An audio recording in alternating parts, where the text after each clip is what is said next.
Hi, I'm Caleb. If this is the first time you're joining us here on Bridges Over Walls, I just wanted to say thanks for being here.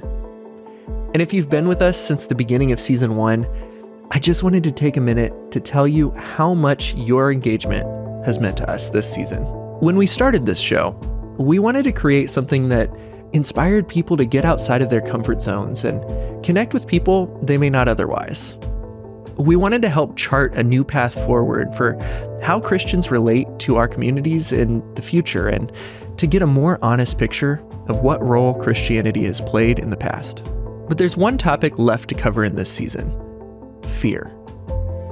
Fear has been one of the most powerful motivators that's led Christians to harm other people.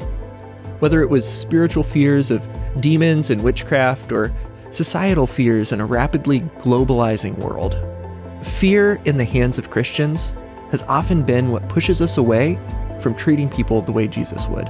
If you grew up Christian, you've likely seen certain specific fears sweep the country. Whether you lived through the panic around Dungeons and Dragons or rock and roll, or through more recent targets like Harry Potter or the COVID vaccine, Christianity has a way of creating fads out of fear. For our season finale, we had the chance to talk with Dr. Seth Pierce, a local Portland pastor who has spent years researching the intersection of fear, monsters, and religion. Dr. Pierce is also the host of the Beast and Bible podcast, so if you want to hear more along the lines of our conversation, be sure to subscribe to Beast and Bible. We'll put that in the show notes. As you listen, we hope you'll take the time to ask yourself about your own fears. How does fear affect your faith? How does it affect the way you treat people? And what kind of picture of God do fearful Christians show the rest of the world? We'll explore all that and more in the season 1 finale of Bridges Over Walls. I'm Dr. Seth Pierce. I'm a pastor of a church here in the Portland area. I just moved this year after teaching at university for 4 years. Got into communication for a variety of reasons, one of which I thought it'd be fun to do something interdisciplinary. And also because I'm fascinated by religious communication, rhetoric, cultural studies, and that all kind of seemed to fit within that doctorate. I have a podcast called Beast and Bible, and that is sponsored by Adventist Learning Community, and where we look at the intersection of monsters, faith, and popular culture.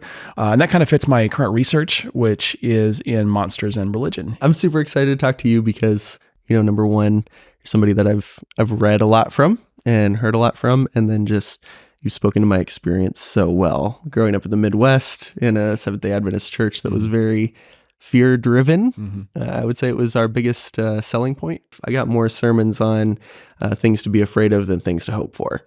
And so, growing up, there was kind of this culture of all the things you weren't supposed to do. I think of one story in particular. And this was the time that I accidentally staged a revolt in 4th grade. So I was thinking about this morning. I was thinking back to 4th grade. I'm in this little elementary school, 8 grades, less than 100 kids in all 8 grades. I mean, it's like 3 teachers total. And one of the hard and fast rules of my school was you could never have fictional books that had magic in them. Yeah. No way, no how, no version of it, not even C.S. Lewis. So, of course, my mom had gotten me this book called Artemis Fowl. Oh, wow. And it was one of my favorite book series. And I'm reading it under my desk, as you do. And I feel this presence looming over me. And my teacher is looking down at me. And at first, I'm in trouble for reading in class. But then she grabs the book. And she picks it up and out loud reads the back of the cover. It's about this... They've discovered these magical creatures live in the world and all the things I'm not supposed to be reading about. Right. And she asks me, do your parents know you're reading this? And I said, I hope so. They bought it for me. And so, she's kind of trying to publicly humiliate me. Yeah. And so she decides what she's going to do with the class is they're going to have a special prayer for me. And so... Wow. She says, everybody, let's come together. Let's bow our heads and pray for, this defiant Caleb. Yeah. And so my friends and I stand up and we walk out of the room. Wow. And so it's our first little 4th grade boycott. Yeah. Yeah. Not going to be shamed for your literature. And so I would say, I was not a rebellious kid, but there were these moments where my logical thinking and the culture that I was in were not lining up. Where I was like, okay, but this is about a good guy. This is about somebody who looks out for people. Right. So what if there's magic in it, But in the environment that I was in, there was a whole lot of fear around certain types of fiction. Right. This is kind of the age of like the Harry Potter scare. And I even remember as a kid thinking if I had a Harry Potter book in my house, that I would be inviting evil into my home. That I would be at risk of being possessed by a demon. Because I had heard that directly from preachers at my church. Sure. I would love to talk to you about how we get there as Christians. You open up the Bible. You read about Jesus, right? And there's a whole lot about other things. And then there's kind of these smaller sections that we really latch onto about kind of these existential fears of the presence of evil and that kind of thing. Looking back through history, how common is my experience to maybe the broader Christian experience growing up? Wow, that's a huge question. And I would even expand it, saying, just the human experience. People have always found themselves in position to have their fears primed and exploited by people who are looking to build their platforms and profit off of our panic and our fears. It's funny you mention those stories about literature. I mean, growing up, for me, it was interesting because I grew up as a pastor's kid, and my dad was not just a pastor, but a huge fan of fiction, and not even just fiction, but there was books like Dracula. There was some H.P. Lovecraft, in the library. Not that I was reading those as a kid, but it was never made out to be this big deal. It was just part of the tapestry of literature. And so it was interesting for me coming from that kind of a setting into a small private school where you had these sort of fearful reactions. And we still have those. It's interesting that you mentioned the magical creatures thing. So there are Christian publishers that still will put on their submission guidelines, no submissions that are fiction, and they specifically highlight no talking animals, which I find so interesting because if you open the Bible and read it, no Balaam. There's no Balaam, there's no serpent in the garden, there's no, and so it's not qualified. In other words, like, there's no acknowledgement that like, well, there's talking animals in the Bible. Should we not have that too? And you see sort of this narrow understanding of what a literary device is, which includes magic. Like you mentioned Harry Potter. I ran into Harry Potter, I think it was my freshman year of college, maybe sophomore year. And it was before there was any sort of controversy, or at least it wasn't well published. And I walked into a local bookstore and I had not read kids fiction in a long time. And I was sick of textbooks. So I was like, I'm going to just find a kid's book. Oh, that looks interesting. And I read it and it was really good. It was engaging. And I remember telling my literature teacher about it. And there was this, you got to be careful with that book. And I was like, what do you mean? Well, there's magic in there. And I'm thinking like, but we talk about Narnia, you teach Shakespeare, I don't see a huge difference here, but there was this ominous, element around literature. And a good way to kind of come at this question, because it's a huge question and it's a multifaceted question and it gets into all kinds of cultural and social dynamics, is to look at a researcher named Stanley Cohen, who in the 1960s wrote a book called Folk Devils and Moral Panics. And the impetus for the book is he was observing a youth conflict in Clacton in England in the 1960s, where you had this group called the Mods and the Rockers, which we might call the hipsters and the bikers if it happened today. And they got into a big fight. It resulted in about $800 worth of damage and vandalism. And it became front page news for like 3 or 4 years, from 1964 to 1967. And for Stanley Cohen, he's saying, it's not that it's a good thing that this happened. And clearly $800 of the damage is $800 of the damage, which would have been more, in the 1960s, maybe more like $1,500 of the damage or $2,000 of the damage in today's dollars. But it's not front page news for 3 years. And so his research wanted to look at, why does society have these overreactions? They're real events, they're real things that happens, but our response is so disproportionate to the event itself. And so as he started studying this, he came up with this idea of a folk devil. And basically he points out that every single culture has fears and anxieties and worries and concerns, and often we're not even aware of them. And then something happens, whether it's something from youth culture, a lot of the times it's youth culture, or it's some other event that happens, whether it is a war or a pandemic or something triggers it. And all of a sudden, this event or this person or this group becomes the embodiment of all our culture's fears and anxieties. And actually, pivoting a little bit, it's funny that they have the same last name, sort of. You have Stanley Cohen and you have Jeffrey Cohen in the 90s who comes up with monster theory. And monster theory's first thesis, there's 7 of them, is the monster is a cultural body. For a monster to take root in a culture, to have any sort of traction, it's got to embody real cultural fears and anxieties.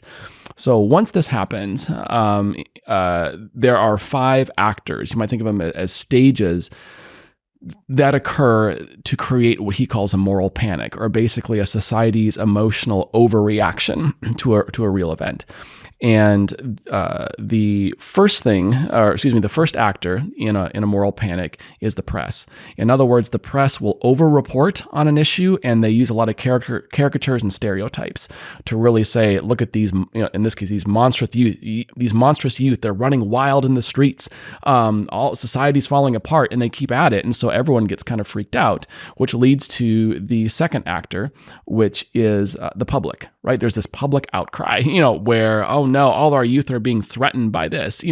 Our youth's morals are damaged. They're running wild, and they're causing damage, and they're taking out businesses, and they're ruining cities. It just amplifies, right? And as public outcry increases, you get to the third actor, which is law enforcement. And so law enforcement, because of public pressure, now has to kind of crack down. We need some really strict laws, strict penalties. Maybe it's arrests. Maybe it's corporal punishment, which is what some people were calling for actually in the 1960s based on this Clacton episode. And so they start cracking down, and then it moves to stage 4, or the fourth actor, which is legislators and lawmakers. So now we need laws. Maybe these kids need to have military service. Maybe they need to have a license to be in public. I'm just like making stuff up, but that kind of an idea, right? We just need to have harsher laws and penalties because clearly this thing happened. According to the press, this horrible stuff is happening everywhere. The public is mad. The law enforcement are concerned, and now legislation gets involved. And then we get to the fifth actor, which are action groups, and these are nonprofits or what we would call moralpreneurs. Moralpreneur is basically an entrepreneur who is building an organization or a movement off of people's threatened morality. You see a lot of independent ministries doing this. They find a particular issue and they launch sort of the classic one that we've talked about before is the organization BADD, B-A-D-D, which happened in the 1980s during what we call the Satanic Panic, when everyone was really worried about Dungeons and Dragons, summoning demons into your living room. And so this mother, who has a very tragic story with her child, launches an organization that stands called BADD, which stands for Bothered About Dungeons and Dragons. And she actually partners with law enforcement, and she's giving lectures on the occult and all this kind of stuff. And she actually has no background in any of this. She has no expertise, but because she comes in during this time of panic, she gets traction, and she actually is producing material for law enforcement agencies, which, according to some scholars, they're still in the book somewhere in a file. I would love to see one. Basically, how to know if your child has been damaged by Dungeons and Dragons, anyway, it's just really weird stuff, and it wouldn't have gotten any kind of traction unless there had been, this panic. These action groups try to create movements, try to eliminate the threat kind of a thing, try to educate people, and it just gets real wild. And then it disappears, until the next trigger happens. And so you can see this throughout history, whether it's the witch trials, which actually began in Switzerland. They moved towards Western Europe, Pendle, England, Salem, Massachusetts. We see it with books like Harry Potter. Dungeons and Dragons went through a moral panic. We saw a moral panic. We still see some related to whether it's masks or vaccines in the middle of a pandemic. They're always there, right? And in the case for Stanley Cohen, what these youth represented is post-World War II culture, where you have this generation that sacrificed and died fighting, Nazi Germany and everything else. And now they're in the society which is relatively prosperous.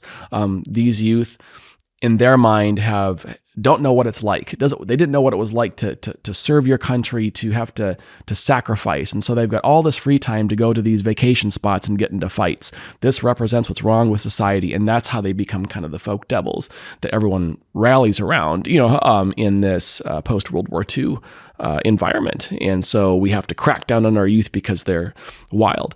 I think for popular culture, literature, and Harry Potter was certainly not the first. We saw it with Twilight, even Lord of the Rings and The Hobbit. I've heard stories about Narnia, which is a Christian, influenced story. Heard that about too. I mean, you can kind of pick whatever is popular, and I think many times there is this fear that this book is going to become the slippery slope that leads our kids away from church. And I think if you're somebody who's really passionate about your faith and it's very meaningful for you, and you see your children not as interested, or not as passionate, it's difficult. And so when something like this shows up, it's very easy to point the finger and say, well, it's because of this literature or movies or the media or whatever. And it's not that these things don't have an effect. When you look at moral panics, there's always a real thing. There's always something that happens.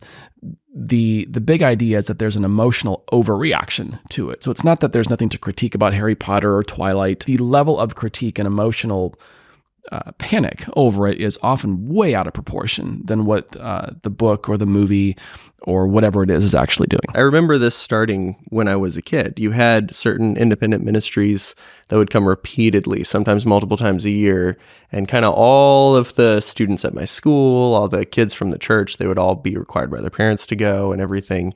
And I remember something like Twilight, for example, where before it ever became a hot topic, like a sensationalized fear, I had already gone through and read them all. So It was like I was kind of moved on, and then all of a sudden it picks up with the moral panic of the time, cascades into all these series and speakers and all of this. And I remember going there, and I have plenty of critiques in my head of things that are real issues that you could talk about with the series.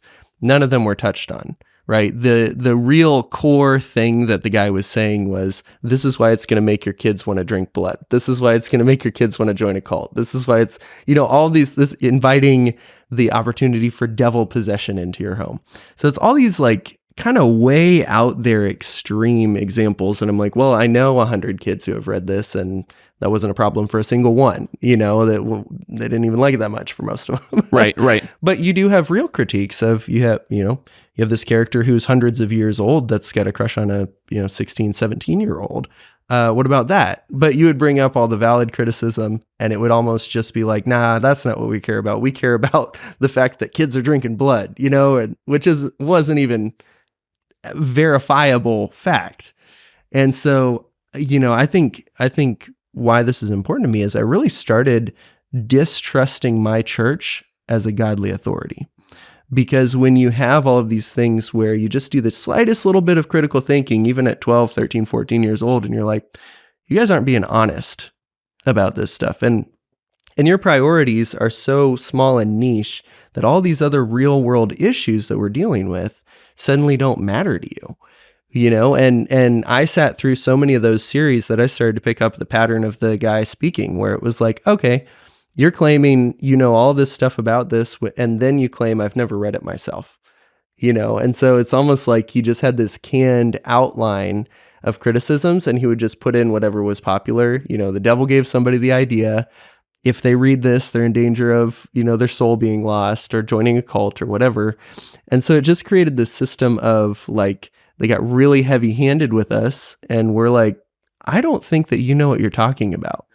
And so it puts your kind of who's supposed to be your spiritual authorities, your pastors, whoever invited the guy, whoever supported him, all of your parents, when they start saying these things where it just takes a little bit of Googling or a little bit of research to be like, you guys are just flat out lying and not willing to do the research. It creates this distrust where, okay, so why would I trust you to do a Bible study with me? And that's sort of the irony of the whole thing too, right? So you have someone who will present these over sensationalized critiques, especially when it's material you haven't watched, you haven't read, or if you have, you don't have the training and background to know how to give a good critique, whether it's literary theory, communication theory, whatever it is, theological training.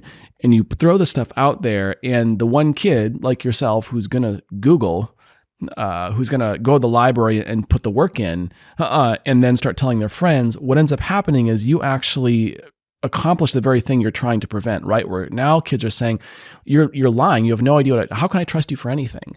And so it may get an audience, it may get traction on social media, you may fill an auditorium with that method, but the long game is people eventually are going to, not all, but some people, I used to have a professor who said people go out of their way not to think, and that's still true in a lot of ways. Just give me the answers, I'm going to run with it. But for those people who do the work and they really think through and analyze, and they get past all the charismatic stage presence or the decorations on the platform and the cool media, and they start doing the research, they realize like this isn't true. Well, what else isn't true that you're telling me?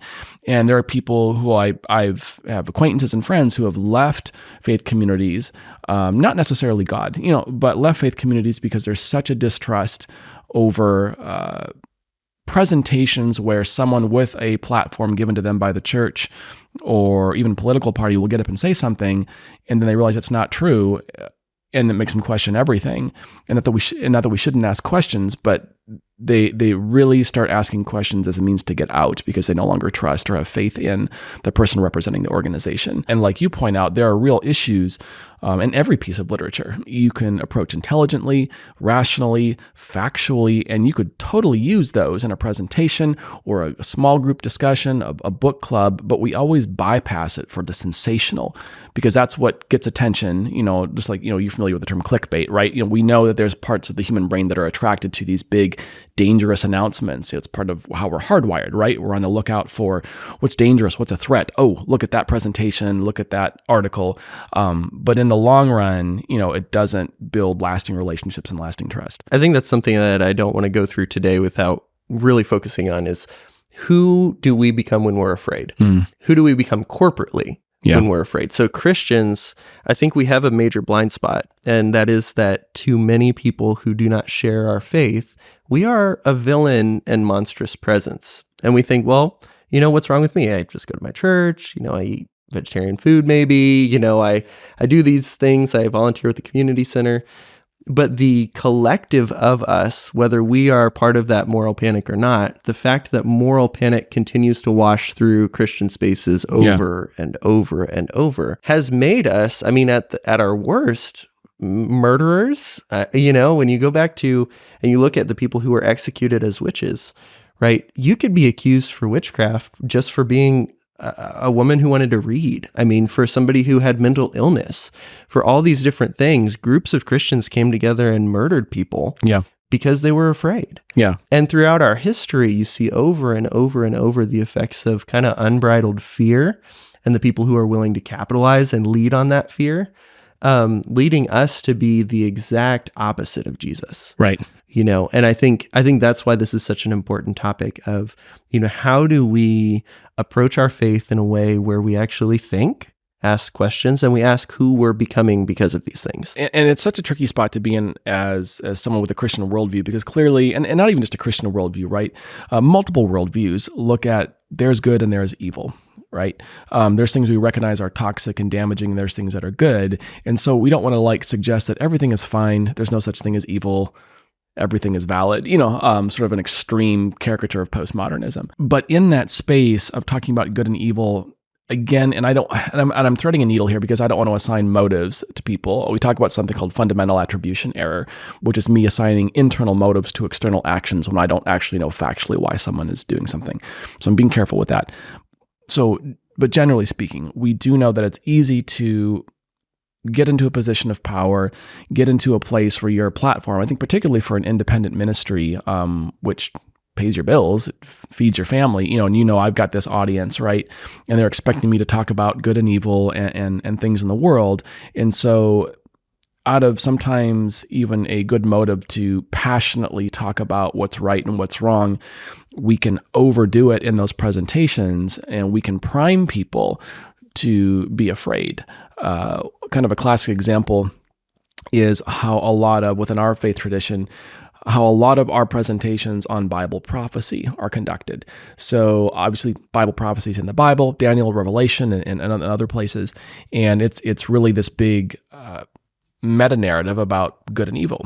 And a lot of the way we approach it is through names like prophecies decoded or mysteries unsealed, and it's sort of revealing the secret knowledge, right? Again, who doesn't like a good secret and a mystery? But I think over time, when that really becomes our MO, we have something called intertext, right? So intertext is how we, how the form of communication also has a message. So going back to Marshall McLuhan in the 1960s, this idea that the medium is the message, right? How we form our communication also has a message, not just the content of the communication.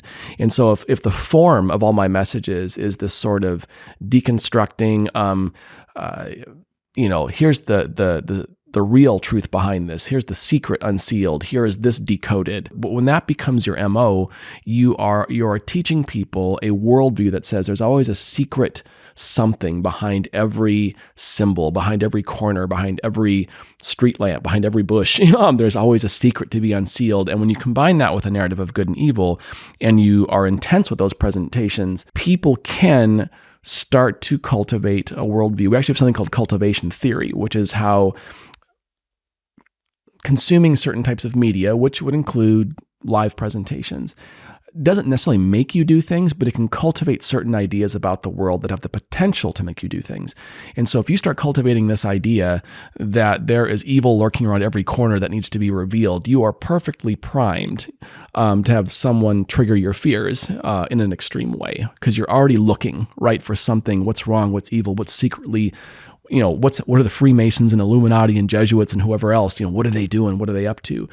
And even if a presentation has the best intentions, you get enough of that, and now you have your fears stoked, and you might not even realize it. And so when the latest, to use Stanley Cohen's term, folk devil shows up, you are primed to panic. And when we panic, we're no longer remembering God's protection, God's promises, God's peace. When we panic, we're not thinking rationally, we're just reacting in the moment.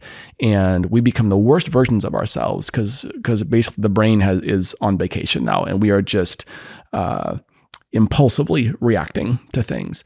And in those moments of impulsive, fearful panic, we can get mean, we can get violent, we can become persecuting power, like you talked about, whether it's the witch trials, whether it's hunting down other Christians because they don't believe exactly like we do, whether it's caricaturing people outside of our culture. And again, it's not just a Christian problem, it's a human problem. We do this with all kinds of different groups and issues.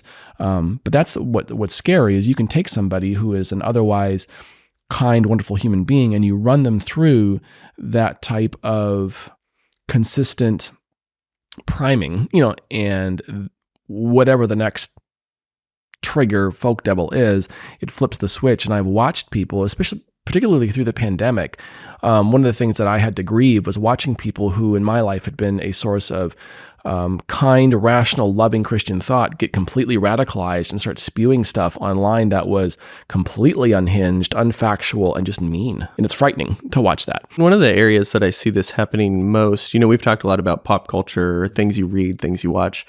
But I think one of the most dangerous areas that I've seen moral panic happen is every time there's a movement for civil rights, every time there's any kind of attempt to make the world better for people who have been oppressed, abused, Christians are the first ones to jump up and get in the way of it, and so you go back to the civil rights movement, you go to anything even now where it's like, hey, there's a group of people that have been held down socioeconomically, physically, through our law, through our culture. And Christians are the first ones to be, giving into all of their cultural fears about whether it's a diverse environment, being outside of being the majority anymore, those kinds of things, even with issues of men and women. Suddenly, whenever you have the kind of movement saying, this group that's in control, that's kind of handling everything, that's kind of enforcing all of culture and society right now, let's kind of even the playing field a little bit.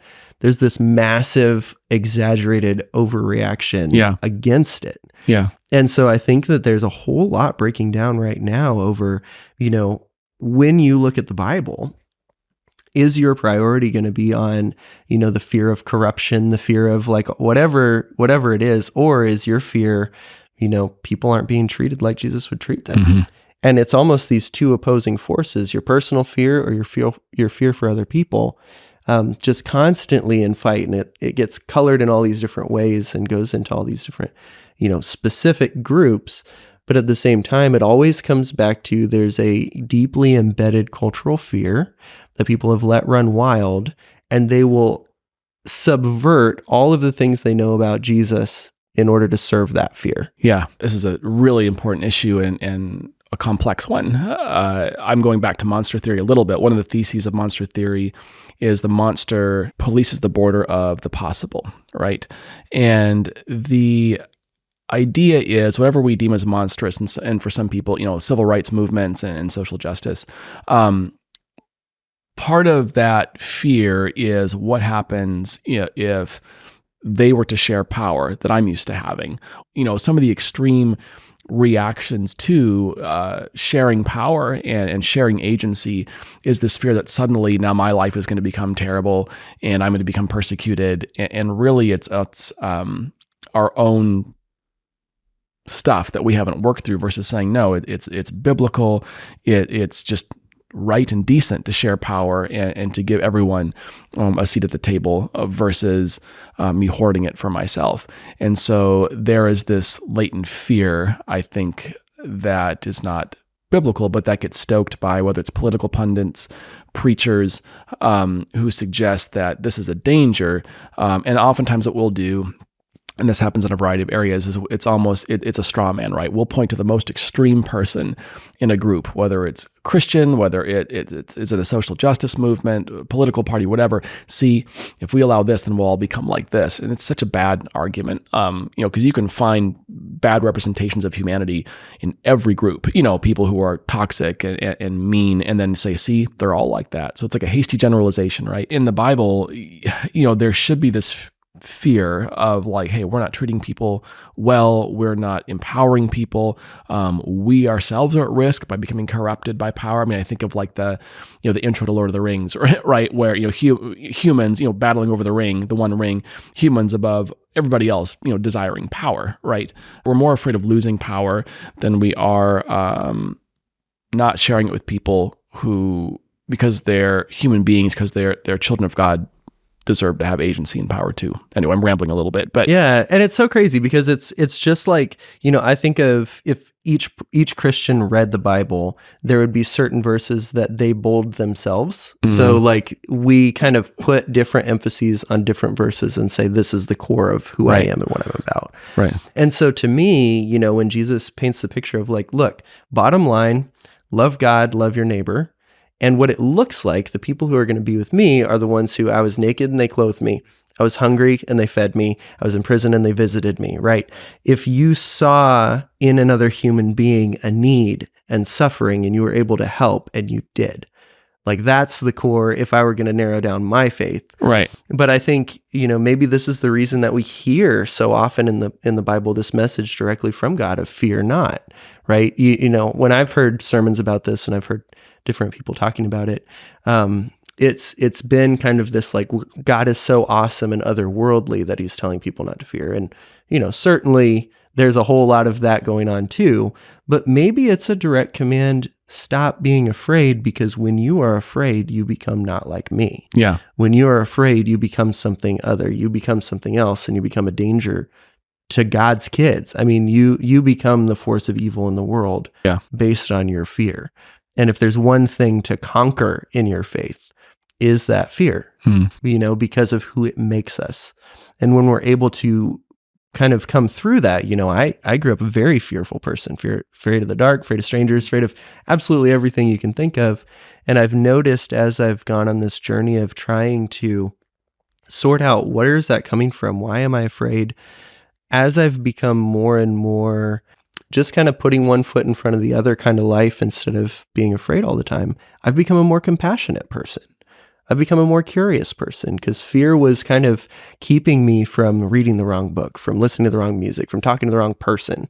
And so in a way, it just kept me in this ignorant cycle of knowing less than ever and being more vocal and arrogant than ever, because I was all defensive and just could not fathom, expanding my worldview. I was afraid of that, and I've been taught to be. Yeah. And so I wonder if that's kind of a theme in the Bible of like, this is the thing that's keeping you from good relationships. This is the thing that might directly make you a danger in the world. Yeah, I think fear has to do with our perception as well. So when we are in a state of fear, we're not necessarily, there's moments, right, where fear is useful, like when there's a legit danger, like listen to that gut feeling and don't like go, wandering into a traffic or wandering on a path on the side of a mountain in the Cascade Mountains that's not safe, right? There's certain biological responses that are helpful, but I think what we're talking about is that state of fear where I'm no longer able to discern reality very well, and I'm just reacting emotionally to perceived threats. And when I view everything as a perceived threat, I am not in a position to be loving and compassionate, not just to others, but to myself too. To live in that sort of state of perpetual paranoia and fear leads to anxiety, leads to depression, leads to a breakdown in relationships.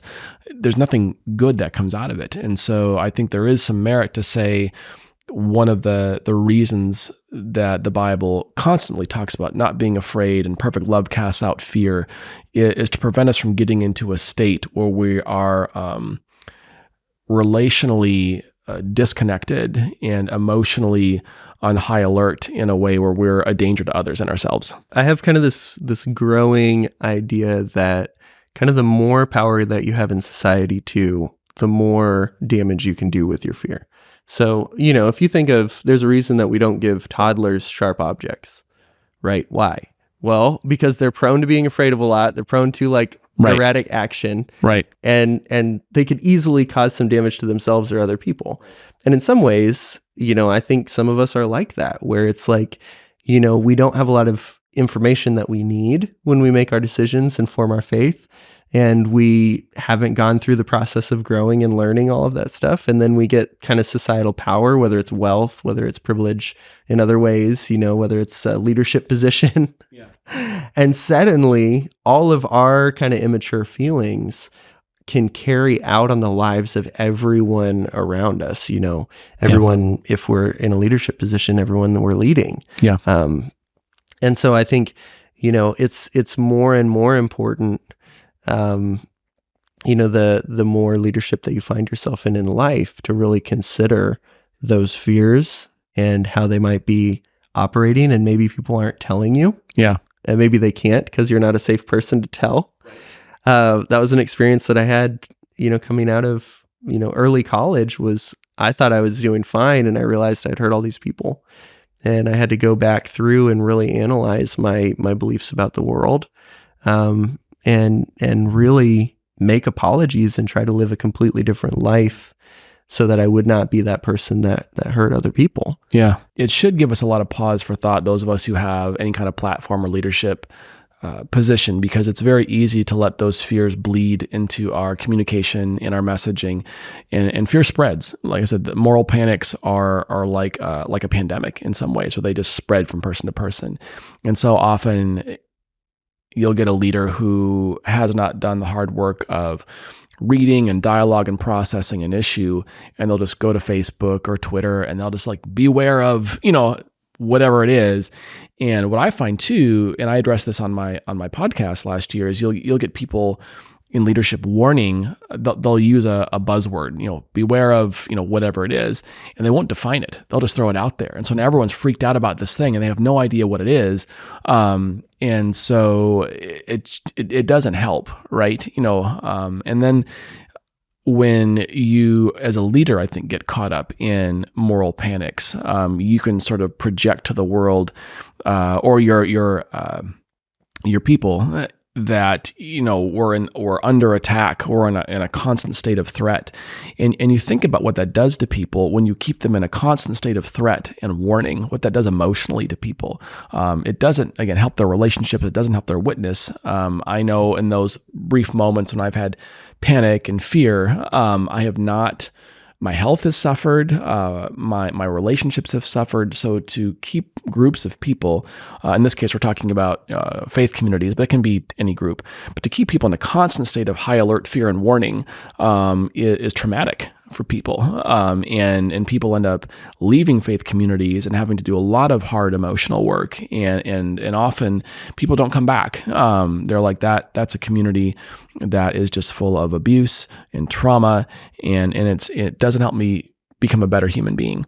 And that's heartbreaking because you look at the message of Jesus, which I think is to become the best versions of ourselves, being made in the image of God, which is having creativity and agency and love and relationships. But when we prioritize our fears, we sort of strip that away from people, and we become just reactionary monsters in many ways. Yeah. So this show is called Bridges Over Walls, and the two key points of each episode that we talk a lot about the don'ts, right? We talk a lot about the wall. We talk about about the problem and that kind of thing.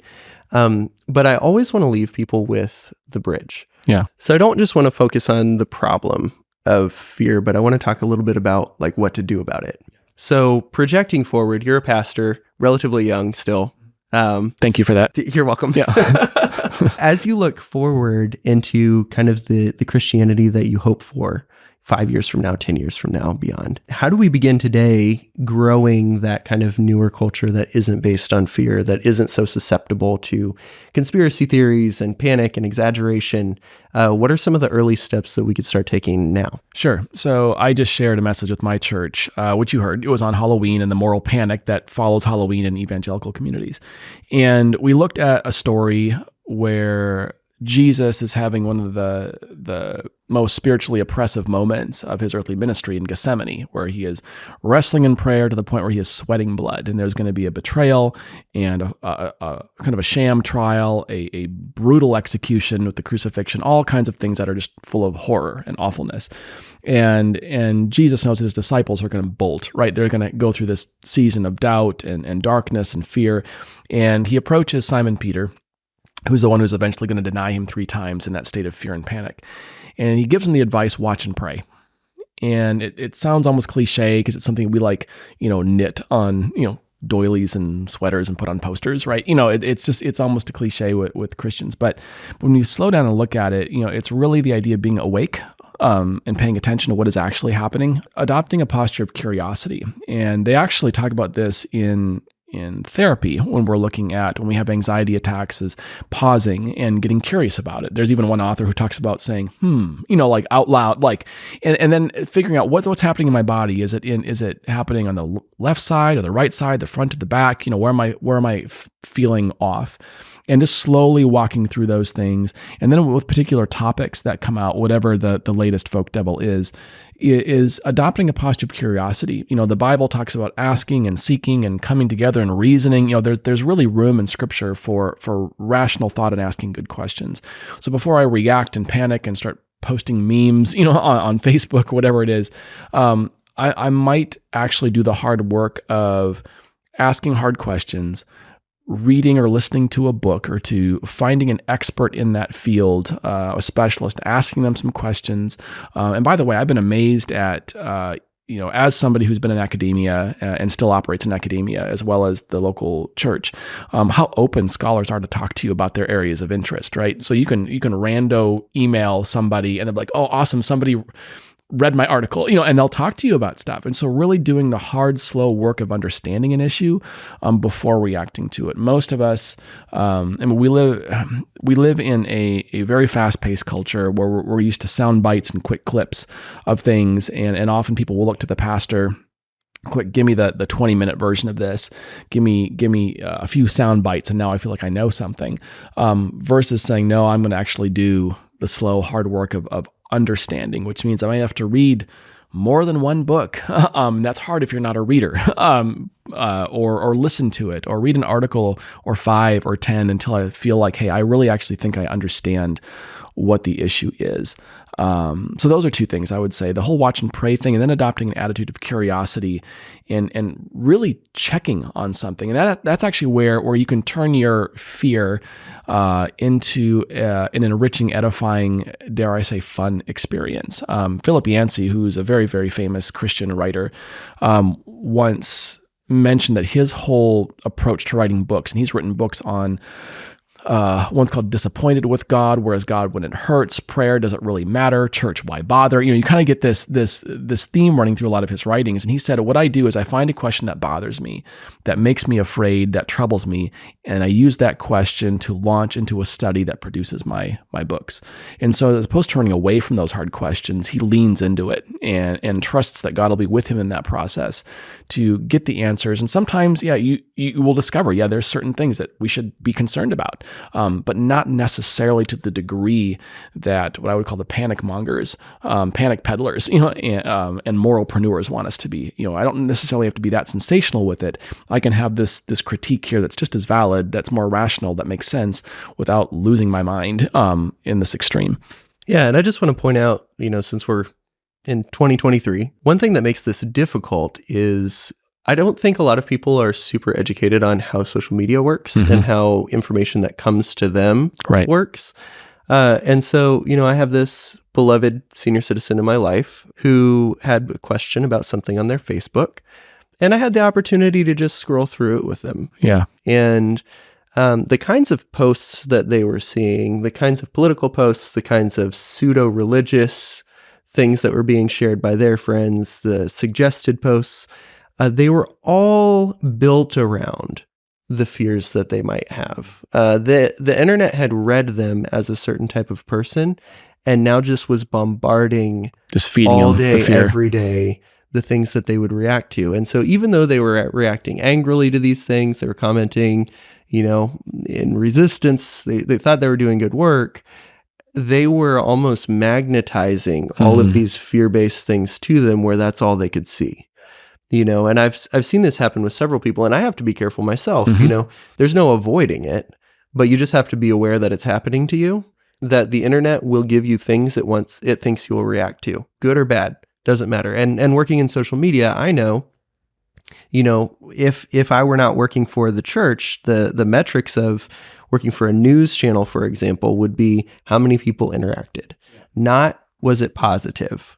So the quickest way to get readership and interaction is to make people mad. Yeah, there's a really interesting statement that was made by a guy named Walter Lippmann, who is one of the fathers of public relations. So whenever I teach mass communication in society, or a mass media course, or a PR course, because my background, my doctorate's in communication, is we look at Walter Lippmann, and he wrote a book in 1922 called Public Opinion. And he was really looking at how media shapes public opinion. This is way before digital technology. However, he makes a statement that I think is just as true with social media algorithms as it is with newspapers and 24-hour news channels. He says the editor is elected every day. And the idea with that is the editor knows, and this doesn't really matter what your news source is or what account you're following, whether it's Bridges Over Walls or Beast and Bible, my podcast, or Fox News or MSNBC, it's all somewhat true. And that we know that our audiences, our followers, expect a certain type of content. And if I was to pivot too hard the other way, they would stop listening and stop following.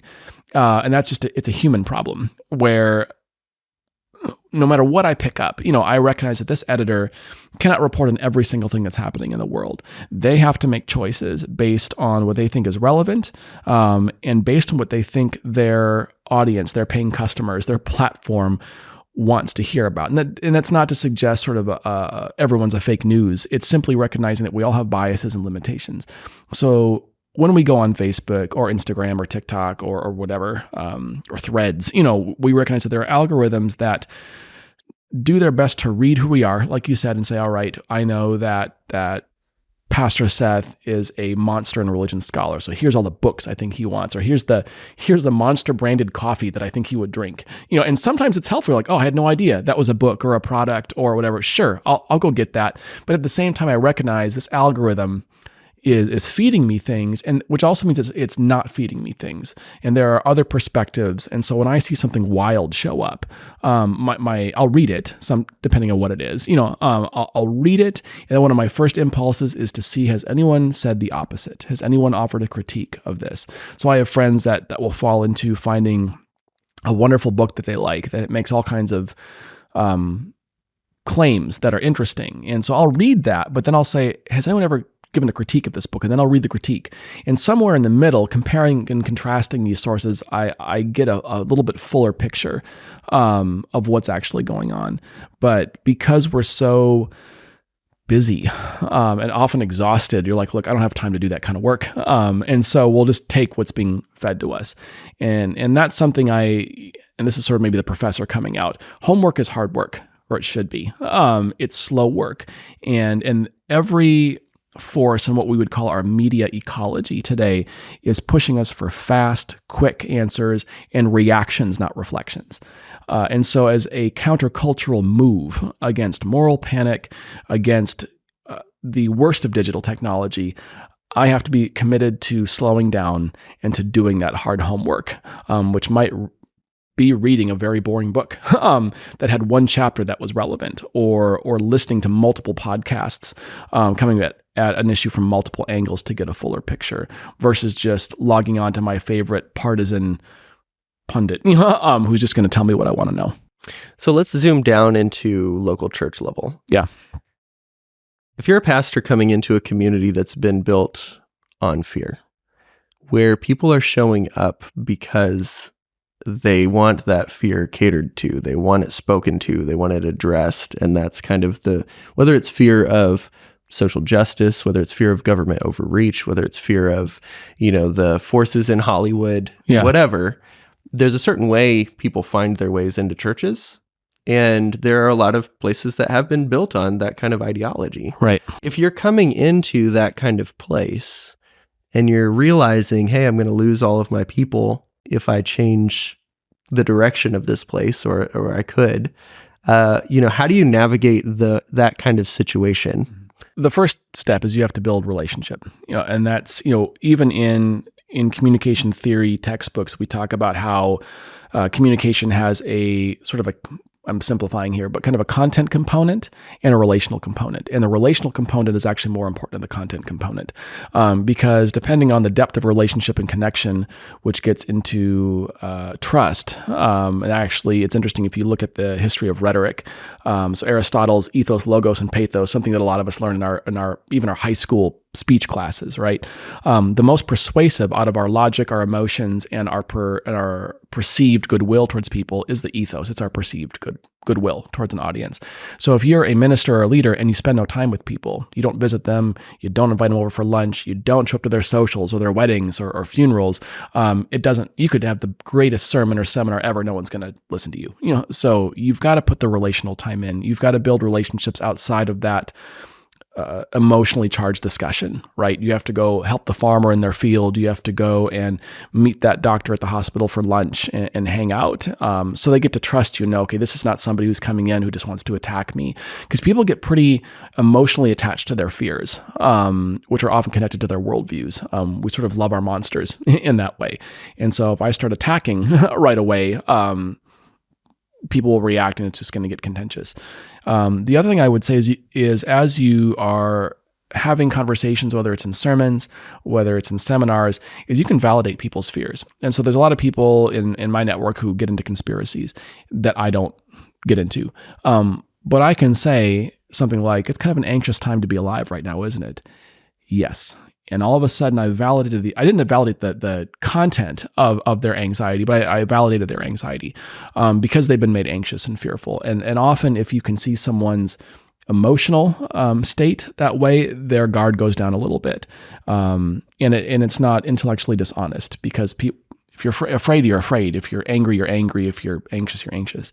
And then what I would say is once there's some trust there, you can start slowly asking good questions. If you just directly attack somebody's fear when it's really become a part of their ideology, they're just going to react against you because you're the problem. You're the problem I was warned about. You're one of them, right? And so immediately you got this binary of in-group, out-group, people who know the truth and people who don't, and you play into that. Versus somebody who is coming alongside them, asking hard questions and processing possibilities with them. That tends to go a little bit further. It's slow work. And that's something I tell, whether we're talking about this or intercultural communication or whatever, this is a slow process. There are times, and they get hard to read when you just have to directly address something. But it should always be done with humility. Always make sure you've got your receipts, as far as your sources cited when you do that, and never insult people's intelligence. Don't call names, but just sort of say, hey, here are some interesting things that I found challenging. And sometimes even if you couch it in your own journey, to say, I remember hearing what you were sharing about, and then I encountered this information, and this is where I'm at now. And often what I've done with students when we have a differing opinion in class is I won't just say, you're wrong, I'm the professor, do your homework. I'll say, I can really see you've thought about this. In order for me to get where you're at, help me overcome this hurdle. And then I'll kind of share an argument or a question. And what I found, sometimes, they'll challenge me and I have some homework to do, but oftentimes I'll say, I've never thought about that, or I've never heard of that book, or I have to do some work. And then we're in dialogue, right? Which is a lot better than just fighting each other. So those are a couple things I would recommend. The other thing you have to realize too is in any faith community, you can't win everybody. Not everyone's going to love you. And so sometimes there are moments where someone will leave, or they'll find a different faith community, and it's probably better for everybody. And that sounds really callous, but it's really recognizing the reality of there are some ministries that we resonate with, and there are some faith communities that we find a home in, and there's others that, it's not that these are bad people, but they're not my people, in that immediate week-to-week sense. So I'm going to go to this church and I find a better home there. So those are some tips that I would recommend. Yeah. So overall, what's the dream? If say we get our way, do away with moral panic. Yeah. Kind of reset Christianity, get them on a path toward curiosity, Christ-like interactions. What do we look like in the world? How do we relate to our neighbors? I think normalizing dialogue and helping people realize that, and there's always exceptions, but for a lot of the day-to-day things, disagreeing with somebody does not mean this person is a monster out to get you. There are certainly real issues that are life and death issues that we disagree over, and there are moments to end relationships. Every good relationship has boundaries. But I think the dream, if I'm speaking, ideally, and maybe a utopian type sense, is a community that comes together that has different backgrounds, different opinions, and we're able to hold different ideas and tension together, to dialogue with each other, to see each other as children of God, human beings, and work through issues to where even if at the end of the day, if I don't necessarily agree with everything you say, I can still see you as a human being. I can still see how you get to your position and respect you for it. I have books on my shelf. It's written by two friends, two books. It's called For Calvinism and Against Calvinism. It's this series from two friends. One's a Calvinist, one's an Arminian, and very, very different and very serious differences of theology. And they both write about their friendship in the foreword and how learning to understand somebody else's position well enough where you can disagree with it on its own terms. So basically, before you disagree, make sure you understand. And I have found people who are communicating on some very serious social justice issues. And one of the comments that a colleague of mine made at a presentation at a conference, which I thought was powerful, she said, I'm not even necessarily expecting everyone to agree with me, but can people at least stop seeing me as someone who doesn't love Jesus and doesn't love the Bible? And I was like, that's absolutely correct. We have to stop demonizing people who disagree with us, people who appear to disagree with us. Often, sometimes you get into a dialogue and you realize you're not that far away from each other as you thought.